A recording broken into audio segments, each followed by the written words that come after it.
الله وبركاته. الحمد لله والصلاة والسلام على رسول الله أما بعد أعوذ بالله من الشيطان الرجيم بسم الله الرحمن الرحيم والذين جاهدوا فينا لنهدينهم سبلنا صدق الله العظيم. உண்மையான மூமின்களே, இந்த இஸ்லாம் நம் வரை வந்து சேருவதற்கான மூல காரணிகளாக இருந்தவர்கள் அருமைக்குரிய சஹாபாக்கள். இஸ்லாத்தை ஒவ்வொரு நிலையிலும் அனுபவித்துக் கொண்டே வந்தார்கள். கடைசி ஹஜ்ஜத்துல் விதாஇல் வைத்துதான் ரப்புல் ஆலமீன் இந்த இஸ்லாம் பரிபூரணமானது என்று பெருமானாருடைய அந்த ஹஜ்ஜில் வைத்து இந்த மார்க்கம் பூர்த்தியாகிவிட்டது, அதில் குறைவோ இனிமேல் கூடுதலோ இருக்காது என்று பிரகடனமும் அல்லாஹ் படுத்தி விட்டார். இப்போ குர்ஆனுடைய வசனங்கள்ல பார்த்தீங்கன்னா ஈமான் கொண்ட விசுவாசிகளே, மூமின்களே அப்படின்னு நல்லா அழைக்கிறான். யாரை பார்த்து? யாரை பார்த்து? நம்மளை பார்த்து இல்லை, சஹாபாக்களை பார்த்து. நம்மெல்லாம் என்ன அதுக்குள்ள எட்டி தான் பார்க்கணும். ஏன்னா அவர்களுடைய ஈமான், அவர்களுடைய நம்பிக்கையை அல்லாஹ் பரிசோதித்து பார்த்து விட்டார். ஏன்னா பொதுவா மனிதனுடைய மனம் சந்தோஷத்துல, வருமானத்துல வந்து சேரும் இல்லையா? அடிதடியில, ஜிஹாதுல, உயிர் போறதுல ஓடி. பரிசோதனை நடத்தி உங்களில் யார் மூமின், யார் முனாஃபிக், யார் காஃபிர் என்று அல்லாஹ் தேர்வு செய்துதான் அந்த சஹாபாக்களை வடிகட்டி எடுத்தார். அதுல மதீனாவை பூர்வீகமாக கொண்ட ஒரு சஹாபி ஸைத் இப்னு ஸஹல், அவருடைய பட்டப்பெயராக அபூ தல்ஹா என்று வரலாறு அவரை அடையாளப்படுத்துகிறது. நஜ்ஜாரிய குடும்பத்தை சார்ந்தவர், ஒரு நல்ல அம்பு எறிவதில் வீரர், குதிரை ஏற்றம் செய்வதிலேயும் சாணக்கியர். இப்படி பல திறமைகளோடு மதீனாவில் பிரபலமான ஒரு நபராக ஹஜ்ரத் அபூ தல்ஹா ரலியல்லாஹு அன்ஹு வாழ்ந்து கொண்டிருந்தார். இஸ்லாத்துக்கு வர்றதுக்கு முன்னாடி ஒரு வித்தியாசமான நிகழ்வு அவருடைய வாழ்வில் நடந்தது. மதீனாவிலேயே கொஞ்சம் பேரழகையாக அறியப்பட்டவர் ருமைசா என்று சொல்லக்கூடிய ஒரு பெண்மணி. குடும்பத்தோடு, கணவனோடு, குழந்தைகளோடு வாழ்ந்து கொண்டிருந்தார். பெருமானாருடைய மார்க்கம் மதீனாவிற்கு வந்துவிட்டது. முஸஅப் இப்னு உமைர் ரலியல்லாஹு அன்ஹு இஸ்லாத்தின் முதல் ஆசிரியராக மதீனாவில் இஸ்லாமிய பிரச்சாரம் நடக்குது. அந்த காலகட்டத்தில் இந்த அம்மா போய் இஸ்லாத்தை ஏற்றுக்கிட்டாங்க. இந்த அம்மா இஸ்லாத்தை ஏற்றுக்கொண்டார்கள். இந்த கணவர் என்ன சொன்னார்னா, என்ன புதுசா ஒரு மார்க்கம் நம்ம ஊருக்கு வந்திருக்கு, குடிக்க கூடாதுன்னு சொல்றாங்க, அதெல்லாம் நமக்கு செட் ஆகாது, நான் ஊரை விட்டே போறேன்னு சிரியாவுக்கு போய் குடித்தே இறந்து போனான். இந்த செய்தி கணவனை இழந்த விதவை பெண்ணாக ருமைசா மாறிவிட்டார் அப்படிங்கிறத கேள்விப்பட்ட உடனே இன்னும் இஸ்லாத்தை ஏற்காத இந்த அபூ தல்ஹா மனசுல அவருக்கு ஒரு எண்ணம், அந்த பெண்ணை திருமணம் முடிச்சுட்டா நல்லா இருக்கும். நிறைய பேர் கேட்பாங்க, எல்லாருக்கும் முந்தி நாம் போய் அந்த பெண்ணை கேட்டு மனம் முடித்துக் கொள்ள வேண்டும், என்னை போன்றவர்களை நிச்சயமாக அவர் மறுக்க மாட்டார் அப்படின்னு அவருக்கே அவர் மேல ஒரு எண்ணத்தோடு மதீனா அவருடைய வீட்டிலிருந்து ருமைசா அவருடைய வீட்டிற்கு கிளம்பி போகிறார். போகிற பொழுது அந்த அம்மா ஏதாவது மறுத்துச்சுன்னா என்ன செய்யறது? அவரா மனசுக்குள்ள பெண் கேட்டு போறோம், வேண்டான்னு சொல்லிட்டா அடுத்தடுத்த ஆப்ஷன் என்ன காரணம், இதெல்லாம் நாம் கற்பனையில கேட்டு வைத்துக்கொண்டு போகணும்னு ஒரு மாதிரி வீட்டுக்கு போயிட்டார். போன உடனே வீட்டிற்குள் ஏற்கனவே அந்த இறந்த கணவனின் மூலமாக அனஸ் என்று சொல்லக்கூடிய ஒரு மகனும் அந்த பெண்ணுக்கு இருந்தார். அவருடைய பட்டப்பெயர் உம்மு சுலைம் என்று அழைக்கப்பட்டது. அனுமதி கேட்டு உள்ளே போனவுடன் தன்னுடைய செய்தியை சொன்னார். உங்களை திருமணம் முடிச்சுக்கலான்னு நான் விரும்புகிறேன், பெண் கேட்டு வந்திருக்கிறேன். இந்த அம்மையார் சொன்னார்கள், அது சாத்தியம் இல்லை. இவர் முதலே நினைச்சு வச்சிருக்கிறார், வேண்டாம்னு சொன்னா நம்ம இப்படி பேசணும், வேணும்னு சொன்னா எப்படி பேசணும், இப்படிலாம் நினைச்சு போயிருக்காரா? இவருடைய கணிப்பு என்னன்னா, வேண்டாம் என்று சொல்வதற்கு காசுதான் காரணமா இருக்கு. அதனால இவர் அடுத்து சொல்றார், மகரு ஏதாவது பிரச்சனை இருந்துச்சுன்னு சொன்னா அது எவ்வளவு வேண்டுமானாலும் தரலாம். உடனே உம்மு சுலைம் சொல்றாங்க, எது தங்கமும் வெள்ளியா? ஆம், அதைத்தான் நான் சொல்றேன். அப்படி அல்ல, நான் உங்களை வேண்டாம் என்று சொன்னதற்கான ஒரு காரணத்தை முதலில் புரிந்து கொள்ளுங்கள். உங்களை போன்ற பிரபலமானவர்களை எந்த பெண்ணும் வேண்டாம் என்று சொல்ல மாட்டார்கள்.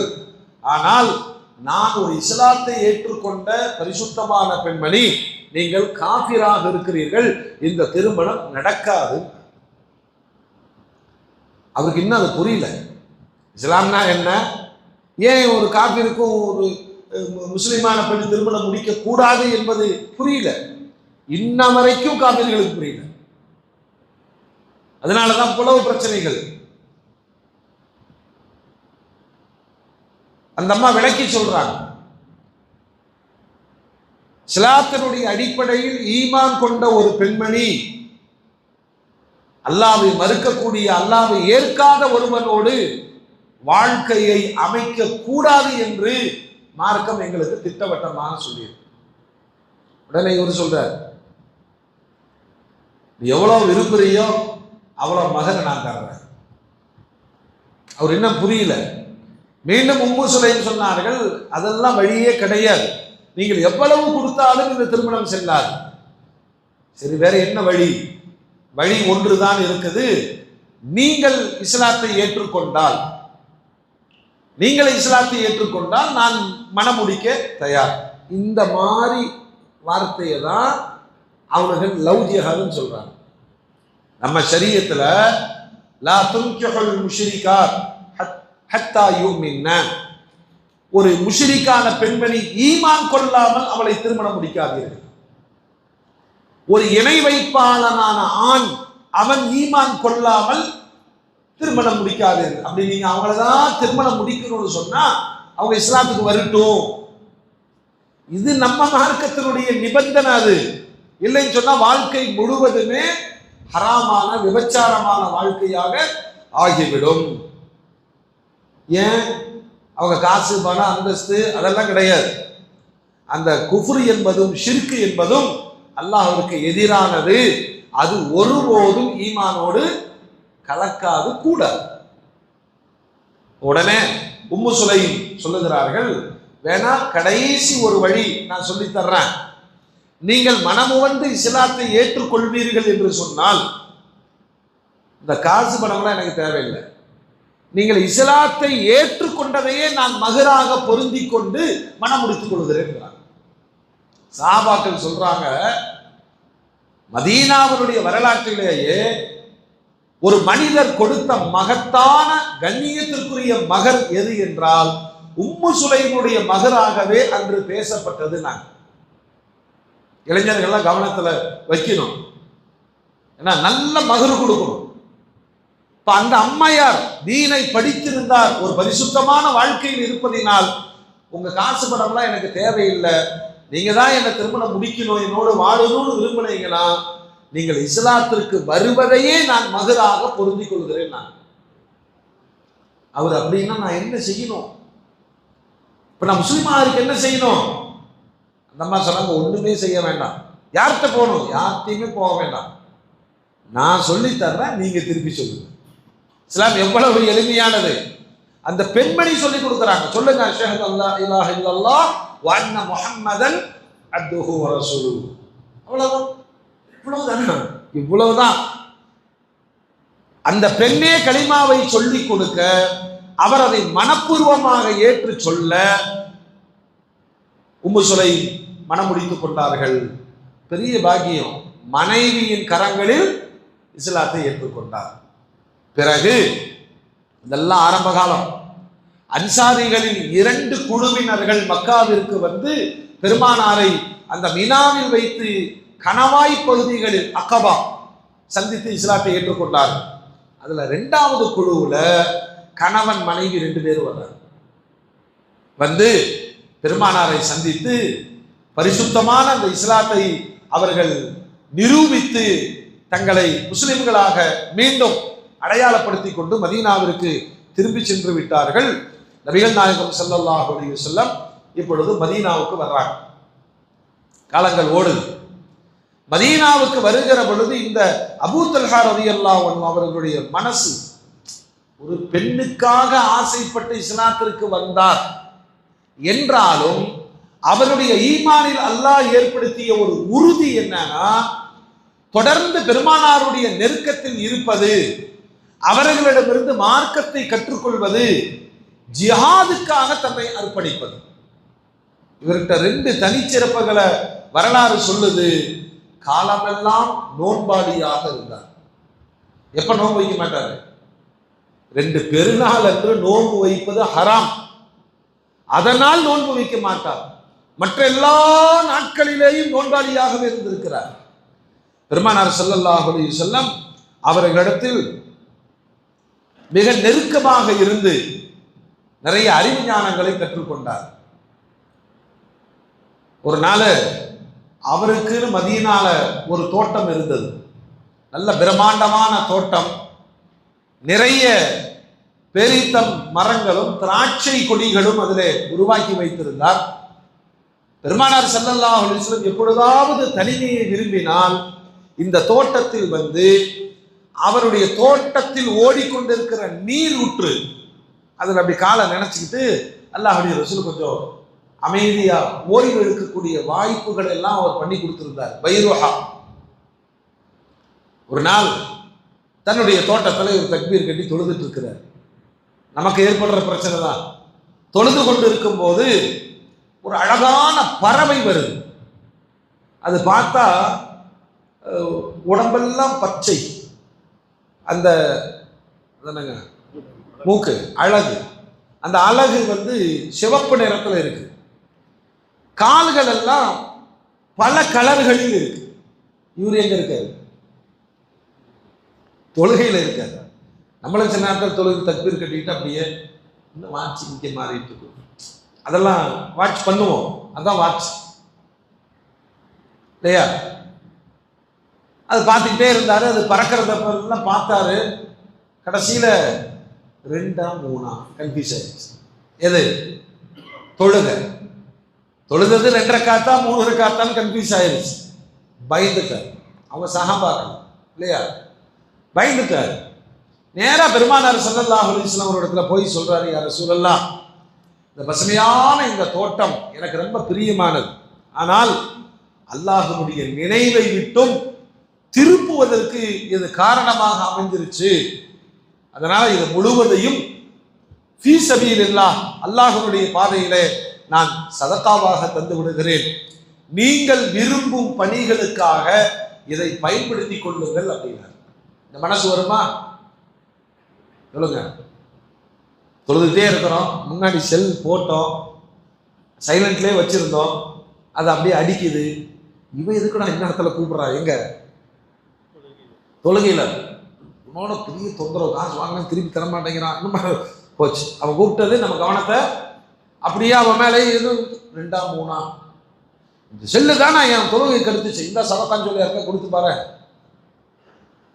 நம்ம தொழுகையெல்லாம் ஏகதேசம் தக்பீர் கட்டி அந்த சனா ஓதி சூரத்துல் ஃபாத்திஹாவை தாண்டிட்டாலே அவர் அவுலியாதான்.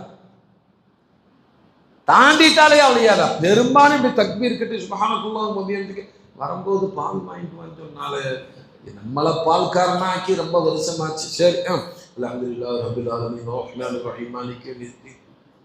பணம் அனுப்பணுமே, இல்லைன்னா சரக்கு போட மாட்டானே. ஈயாக்க நஅபுது வ ஈயாக்க நஸ்தஈன் புது செருப்பு வெளியில் இருக்கு, எவனா தூக்கிட்டு போயிடுவானோ இன்னைக்கு கஞ்சியில கொஞ்சம் காரம் ஜாஸ்தி, போகும்போது முத்தவல்லியை சொல்லிட்டு போகிறோம். இத்தனையும் சூரத்தில் பாத்தியாலே ஓடிடும். அப்புறம் 2 நாளா உனக்கு தான் தெரியல, என்னமோ வண்டி ஓடுது, இப்படி ஓடுற வண்டியிலாவது பயணிப்போம். அல்லாஹ் ஹிதாயத் தருவானாக. ஏன்னா இதையும் ஸ்ட்ரிக்ட் பண்ணிட்டோன்னு வச்சுங்களேன், போட தொழுகை வேண்டாம், இவ்வளவு ஸ்ட்ரிக்ட் பண்றானுங்கன்னு போய் தூங்கிடுவோம். எப்படியோ வண்டி ஓடுச்சோம். அருமைக்குரிய அபூ தல்ஹா ரலியல்லாஹு அன்ஹு பெருமானாரோடு இருந்த பொழுது ஏற்பட்ட அந்த ஜிஹாதின் மீதான தாக்கம், எல்லா போர்களையும் கலந்துட்டார். குறிப்பா உஹது போர்க்களத்தில் அருமைநாயகம் ஸல்லல்லாஹு அலைஹி வஸல்லம் ஒரு சோதனை ஏற்பட்டது. அந்த சோதனையில் படை பிரிந்து போன பொழுது பல முஸ்லிம்கள் தெரிச்சு ஓடிட்டாங்க. அதுல பொய் பரப்பப்பட்டது. முஹம்மது ஸல்லல்லாஹு அலைஹி வஸல்லம் அவர்களும் அபூபக்கர் அவர்களும் உமர் அவர்களும் இவங்களெல்லாம் கொல்லப்பட்டுட்டாங்க. இது எதுக்கு தெரியுமா? ஒரு படையினுடைய வேகத்தை தணிப்பதற்கான வதந்தி. அதை பல பேர் நம்பவும் செஞ்சாங்க. யாருமே இல்லை. அந்த நேரத்தில் ஒரு 10 பேர்கள் மட்டும் பெருமானாரை சுற்றிலும் இருந்தார்கள். அதுல இந்த அபூ தல்ஹா அம்பு வீரரா இல்லையா சொல்றாரு, என் முதுகுக்கு பின்னால் நாயகமே நீங்கள் மறைந்து கொள்ளுங்கள், வருகிற அம்புகள் யாவும் என் நெஞ்சை தாண்டித்தான் வர வேண்டும். பின்னாடி இருந்த ரசூல்லா விட்டாத அடி அடி அடி, இதெல்லாம் இப்படி நீங்க கற்பனை பண்ணணும். ஈரான் அடிக்குதுல மிசைல், அந்த மிசைலை திருப்பி அட்டாக் பண்றாங்களே இல்லையா, இதெல்லாம் இன்னைக்கு ஆயுதம். அன்னைக்கு நேரடியாக தாக்கினாங்க. ஒரு கால் இன்னைக்கு அமெரிக்காவுக்கும் ஈரானுக்கும் நேரடி ஆள் பலத்துல வந்து போர் வச்சுக்கலாம் வாங்கடான்னு கூப்பிட்டா சொல்லுங்க வரமாட்டாங்க. முஸ்லிம் உலகம் இன்னும் அதுல இருந்து மேல வரணும். ஏன்னா புஜபலத்தில் உலகத்தையே மடக்கி போட்டவர்கள் அன்றைய இஸ்லாமிய சாம்ராஜ்யம். அபூ தல்ஹா பயப்படல இல்லைங்க. பெருமானார் சொன்ன அம்பு வருது, நீங்க கவலைப்படாதீங்க, நான் என்ன எல்லாத்தையும் அந்த தடுப்பை வைத்து தடுத்துக் கொள்கிறார். உடனே அம்பு எடுத்து எரிகிறார். பெருமானார் ஸல்லல்லாஹு அலைஹி வஸல்லம் எடுத்து கொடுப்பாங்க. ஒரு அம்பு கூட பெருமானார் மீது படாமல் தன் உடல் முழுக்க தாக்குதலை பெற்று மிக பெரும் தியாகியாக பெருமானாருடைய துஆவை பெற்றவர்களாக வாழ்க்கை முழுவதும் வாழ்ந்தார். இதுதான் அவருடைய மிகப்பெரிய ஜிஹாதினுடைய வரலாறாக சொல்லப்படுகிறது. பெருமானாருடைய காலத்திற்கு பிறகு இன்னைக்கு நீங்க உம்ராவுக்கு போனீங்கன்னு சொன்னா அந்த மஸ்ஜிது நபவியில 22வது கேட், அதான் மெயின். அந்த கேட்டுக்குள்ள போய் பள்ளிக்குள்ள என்ட்ரானவனா இதே மாதிரி கார்பெட் போட்டிருப்பாங்க. விஷயம் தெரிஞ்சவங்க எல்லாம் அந்த கார்பெட் அப்படி தூக்கி பார்த்தா ஒரு 3 ரவுண்டு இருக்கும். கிரைனட்லயே 3 ரவுண்டு போட்டு வச்சிருப்பாங்க. அது என்னன்னு கேட்டா, அந்த காலத்தில் பெருமானார் ஸல்லல்லாஹு அலைஹி வஸல்லம் விரும்பி எந்த தோட்டத்தில் ஓய்வு எடுப்பார்களோ அபூ தல்ஹாவுடைய பைருஹா தோட்டம் இப்பொழுது மஸ்ஜிது நபவிக்குள்ள வந்துருச்சு. அது இங்கதான் இருக்கு. அந்த வரலாறு ரொம்ப முக்கியம் என்பதற்காக ஒரு அடையாளத்தையாவது சவுதி போட்டு வச்சிருக்காங்க. பெருமானாருடைய காலத்திற்கு பிறகு அபூபக்கர் நாயகத்தோடு, உமர் நாயகத்தோடு, உஸ்மான் நாயகத்தோடு இஸ்லாமிய எல்லா போர்களிலேயும் கலந்து கொண்டார். அவருக்கு 2 தான், நோம்பு வைக்கணும், ஜிஹாது செய்யணும். அல்லாஹ் அக்பர். நீண்ட ஆயுளை அல்லாஹ் கொடுத்திருந்தார், நிறைவான பொருளாதாரத்தை கொடுத்திருந்தார், நல்ல குழந்தை செல்வங்களை கொடுத்திருந்தார். எல்லாத்தையும் விட அவருக்கு ஜிஹாதுன்னு சொன்னா உசுறு, உசுரை கொடுக்கிறது உசுறு. ஒரு காலகட்டத்தில் உஸ்மான் ரலியல்லாஹு அன்ஹு அவர்களுடைய அந்த காலகட்டங்களில் கடலில் போர் ஏற்பட்டது. கடல்ல போய் என்ன செய்யணும், போர் செய்ய வேண்டிய அவசியம், நிர்பந்தம் ஏற்பட்டது எதிரிகளை தடுப்பதற்காக. அப்போ மஸ்ஜிது நபவியில ஏலான் செய்யப்பட்ட உடனே போருக்கான முரசு கொட்டப்பட்டதும் அபூ தல்ஹா கிளம்பிட்டார். வயசு நல்ல வயசு, 86 வயசு. மகனுகள்லாம் சொன்னாங்க, பெருமானாரோடு ஜிஹாது செய்திருக்கிறீர்கள், அபூபக்கர் நாயகத்தோடு ஜிஹாது செய்திருக்கிறீர்கள், உமர் நாயகத்தோடு ஜிஹாது செய்திருக்கிறீர்கள், உஸ்மான் நாயகத்தோடும் ஜிஹாது செய்து கொண்டிருக்கிறீர்கள். இவ்வளோ வயசான நேரத்தில் நீங்க ஜிஹாதுக்கு வரணுமா? நாங்க இருக்கிறோம், பிள்ளைங்க நாங்க போறோம், அல்லாஹ்வுடைய தீனை உயர்த்தி பிடிப்பதற்காக நாங்கள் போராடுகிறோம். அப்பதான் குர்ஆனில் இருந்து ஒரு வசனத்தை ஓதி காமிக்கிறார். ஏன்னா சஹாபாக்கள் அத்தனை பேருமே குர்ஆனை நடைமுறை வாழ்க்கையில் கொண்டு வந்ததினால் எல்லாருக்கும் குர்ஆனுடைய வசனங்கள் தெரியும். இன்ஃபிரு ஹிஃபாஃபா வ திகாலா, நீங்க எப்படி இருந்தாலும் சரி, நீங்க எப்படி இருந்தாலும் சரி போருக்கு கிளம்புங்கள் அப்படின்னு நல்லா சொல்லியிருக்கான்.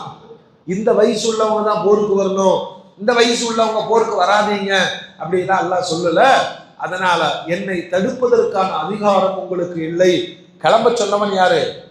அல்லாஹ். உஸ்மான் நாயகத்தினுடைய அந்த படையில கப்பலில் ஏறி பயணிக்கிற பொழுது உடல்நிலை சீதோஷண நிலை மாற்றமடைந்து கடுமையான நோய் ஏற்பட்டு கப்பலில் வைத்து இறந்து போனார். இந்த சாமியை பத்தி சொல்றாங்க, ஆஜானுபகமா இருப்பாராம். அதான் ஒருத்தர் பின்னாடி பெருமானார் மறைஞ்சு நிக்கணும்னா அவர் எப்படி இருப்பாரு? ஆளு கம்பீரம், நல்ல உயரம், அகலம், அவரை பார்த்தாலே ஒரு பய உணர்வு ஏற்படும். சஹாபாக்கள் சொல்றாங்க, இவரை ரெண்டே வழிதான், கடல்ல மௌத்தானா எங்க அடப்பாங்க,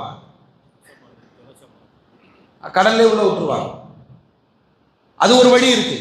நாம் முயற்சி செய்து எங்காவது ஒரு தீபகற்பத்தை தேடுவோம், எங்காவது ஒரு தீவு கிடைச்சதுன்னு சொன்னா அந்த தீவில் கொண்டு போய் அடக்கலாம். 8 நாள் பாடி அப்படியே இருக்கு, உடல் அப்படியே இருக்கு. ஒரு வழியாக ஒரு தீவை கண்டுபிடித்து அங்கு கொண்டு போய் அடக்கம் செய்து விட்டார். ஆனா மரணித்து 8 நாட்கள் ஆகியும் அந்த உடலில் அந்த தேஜஸ், அவருடைய அந்த முக மலர்ச்சி, அந்த கம்பீரம் எதுவுமே குறையவில்லை. சஹாபாக்கள் மட்டுமல்ல, அல்லாஹ்வை விரும்புகிற இறை நேசர்களை மண் திங்காது, அவர்கள் கியாமத்திலும் இறந்ததை போன்றே எழுப்பப்படுவார்கள் என்ற நற்செய்திகளுக்கு ஏற்ப அந்த 8 நாளுமே மரணித்த அந்த உடல் காயப்படாமல், அடையாளங்கள் மாறாமல், உருகுலைந்து போகாமல் அது பரிசுத்தமாக இருந்ததை பார்த்து நாங்கள் மெய் சிலிர்த்து போனோம். அவங்க குடும்பத்துக்காரங்கள்லாம் கவலைப்பட்டாங்க. மதீனாவை விட்டும் இவ்வளவு தூரத்திலே அடக்கம் செய்யப்படுகிறார்கள். அப்ப விஷயம் சேர்ந்த ஒருத்தர் சொன்னாரு, ஊரை விட்டும் தூரமாக அடக்கப்படுகிறார், அல்லாஹ்விற்கு நெருக்கமாக அடக்கப்பட்டிருக்கிறார். அதுதான் சஹாபாக்களுடைய தியாகங்கள். அல்லாஹ் ரப்பல் ஆலமீன் இந்த சஹாபியை அடக்கம் செய்யும் பொழுது எல்லாரும் பார்க்கிறாங்க, நல்ல ஆழ்ந்த நித்திரையில் தூக்கத்தில் இருப்பதை போன்ற அழகான முகத்தோடு அவரை அடக்கம் செய்தார்கள். சில ரேரான ஒரு அறிவிப்புகள்ல இல்ல மதீனாலேயே மௌத்தானாரு, உஸ்மான் நாயகம் தான் தொழுக வச்சாரு, அவர் மதீனாவில் தான் அடக்கம் செய்யப்பட்டிருக்கிறார் என்ற ஒரு சின்ன குறிப்பும் சொல்லப்படுது. பிரபலமாக இவர் தனியாக ஒரு தீவிலே கொண்டு போய் அடக்கம் செய்யப்பட்டார்கள் என்பதுதான் பிரபலமான வரலாறு.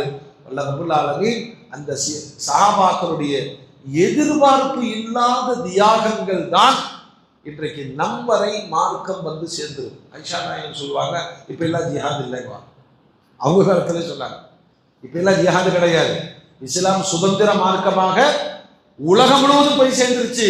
இப்ப ஜிஹாத் என்ன தெரியுமா? நல்லொழுக்கமும் இஸ்லாத்தை நடைமுறைப்படுத்துவதுன்னு நான் யார் சொன்னாங்க? ஆயிஷா ரலி. இப்ப நாமெல்லாம் சேர்ந்து நம்ம ஜமாத்துல ஒரு முடிவு பண்ணி ஜிஹாதுக்கு போலாமா? கிடையாது. இப்ப ஜிஹாத் என்ன? முதல்ல நான் ஒழுக்கமா இருக்கணும், அல்லாஹ்வுடைய கடமைகளை நான் சரியா செய்யணும். இன்றைக்கு இஸ்லாம் இல்லாத நாடுகளே கிடையாது. உலக அரங்கத்தில் காடுகளில் வாழுகிற அந்த மனிதர்களுக்கு கூட, ஆப்பிரிக்க காடுகளுக்குள் கூட இஸ்லாம் போய்விட்டது. அதனால இஸ்லாத்தை எத்தி வைக்க போகிறேன் அப்படிங்கிறதெல்லாம் கிடையாது. சொல்லிக்கிட்டே இருக்கணும், நாம் முஸ்லீமாக வாழ்ந்தால் நம் வாழ்வை பார்த்து இஸ்லாத்திற்கு வந்து விடுவார். அதுதான் ஐஷா நாயகம் அன்னைக்கு சொல்றாங்க, இன்றைக்கும் அதுதான். ஏன்னா இஸ்லாமை சரியாக புரிந்து கொண்டு நடைமுறைப்படுத்தாததன் விளைவு நம் மார்க்கத்தின் மீதான மரியாதையும் மதிப்பையும் நாமே குறைத்து கொண்டிருக்கிறோம். அல்லாஹ் ரப்பல் ஆலமீன் குழப்பங்கள் இல்லாத பரிசுத்தமான ஈமானோடு, உறுதியான ஈமானோடு வாழ்வதற்கு இந்த சஹாபாக்களை ஒரு முன்னுதாரணமாக கொண்டு நாம் பாடம் எடுக்க வேண்டும். அல்லாஹ் தௌஃபீக் செய்வானாக. வா குல் தஅவானா அல்ஹம்துலில்லாஹி ரப்பில் ஆலமீன். ربنا تقبل منا انك انت السميع العليم وتب علينا انك انت التواب الرحيم. صل على النبي سيدنا محمد واله واصحابه اجمعين والحمد لله رب العالمين. صلى الله